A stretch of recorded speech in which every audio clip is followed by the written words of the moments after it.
നുണ ഇഷ്ടമായിരുന്ന രാജാവ്. നുണ കേൾക്കുകയായിരുന്നു ആ രാജാവിൻ്റെ ഇഷ്ടവിനോദം. ദിവസവും ദർബാറിൽ വന്നിരിക്കും. ഒരു കിണ്ണം നിറയെ സ്വർണ്ണ നാണയങ്ങൾ, അടുത്ത് തന്നെ ഒരു ഉടവാൾ. ഇത് രണ്ടുമായിട്ടാണ് രാജാവ് നുണകൾ കേൾക്കാനിരിക്കുക. നീ നുണയാണ് പറയുന്നത് എന്ന് രാജാവിനെ കൊണ്ട് പറയിക്കണം. അങ്ങനെ പറയിക്കുന്നവനാണ് സ്വർണ്ണ നാണയങ്ങൾ. പറയിക്കാൻ കഴിയാത്തവൻ്റെ തല വാൾ കൊണ്ട് വെട്ടും. ഒരിക്കൽ ഒരു വയസ്സൻ രാജാവിനോട് നുണ പറയാൻ ചെന്നു. ഒരു കൃഷിക്കാരനായിരുന്നു അയാൾ. സ്വർണ്ണ നാണയം മോഹിച്ച് പുറപ്പെട്ടതാണ്. ചിലപ്പോൾ തല പോകും, അതറിയാം. അതുകൊണ്ട് ഒരു ധൈര്യത്തിന് നല്ലപോലെ കുടിച്ചിരുന്നു. അയാൾ നുണ പറഞ്ഞു തുടങ്ങി. ഞാൻ ഇന്നലെ പാടത്തു പോയി.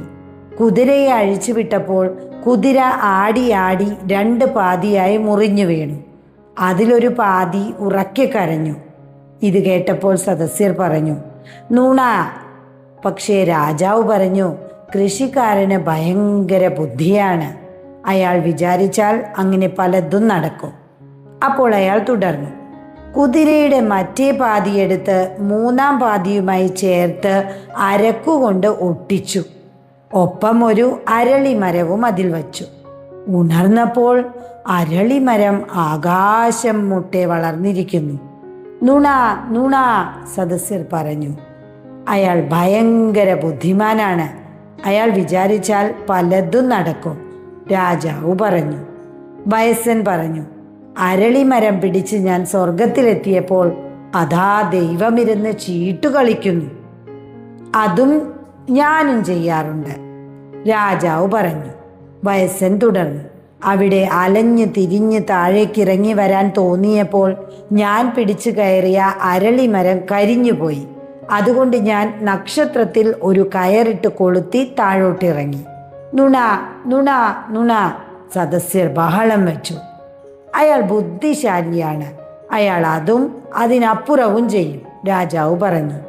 വയസ്സൻ പറഞ്ഞു, ഞാൻ ഭൂമിയിലെത്തി നദിയിൽ മുങ്ങാതെ കുളിച്ചു.